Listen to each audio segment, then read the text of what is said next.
Thyroid ಸಮಸ್ಯೆಗಳನ್ನೋದು ಒಂದು ತುಂಬಾ ಚಿಕ್ಕ ಪ್ರಾಬ್ಲಮ್, ಬಟ್ ಅದು ಫರ್ಟಿಲಿಟಿಗೆ ಒಂದು ದೊಡ್ಡ ಬ್ರೇಕ್ ಆಗುತ್ತೆ. ನಮಸ್ಕಾರ, ನಾನು doctor Sneha Shetty, clinical director, chief fertility specialist, laparoscopic surgeon ಮತ್ತೆ ಗೈನಕಾಲಜಿಸ್ಟ್, ವ್ರಿಕ್ಷ್ ಫರ್ಟಿಲಿಟಿ ಬೆಂಗಳೂರು ಇಂದ.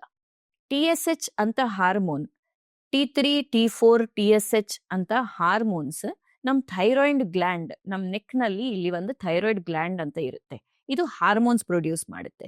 ಈ ಹಾರ್ಮೋನ್ಸ್ ಸರಿಯಾಗಿ ಬ್ಯಾಲೆನ್ಸ್ ಆಗಿ ಇರಬೇಕು. ಅಕಸ್ಮಾತ್ ಅದು ಇಂಬ್ಯಾಲೆನ್ಸ್ ಆಗಿ ಇದ್ರೆ ದೆನ್ ನಮ್ಗೆ ಥೈರಾಯ್ಡ್ ಸಮಸ್ಯೆಗಳು ಅನ್ನೋದು ಬರುತ್ತೆ. ಸೊ ಇದು ಫರ್ಟಿಲಿಟಿಗೆ ಯಾಕೆ ಇಂಪಾರ್ಟೆಂಟ್?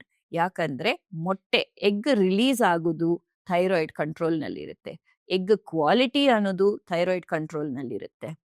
ಎಗ್ ಮತ್ತೆ ಸ್ಪರ್ಮ್ ನ ಭೇಟಿ ಆಗಿದ್ದಾದ್ಮೇಲೆ ಅದು ಭ್ರೂಣ ತಯಾರಾಗಿ ಅದು ಬಂದು ಗರ್ಭಾಶಯನಲ್ಲಿ ಕೂತ್ಕೋಬೇಕು.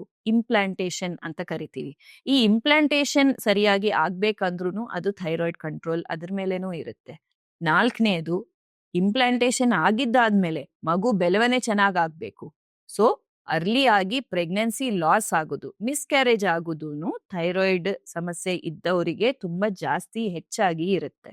ಸೊ ಒಂದ್ ಚಿಕ್ಕ ಟ್ಯಾಬ್ಲೆಟ್ ತಗೊಂಡಿದ್ರೆ ನಿಮ್ಗೆ ಒಂದು ದೊಡ್ಡ good news of happy healthy pregnancy ಬರುತ್ತೆ.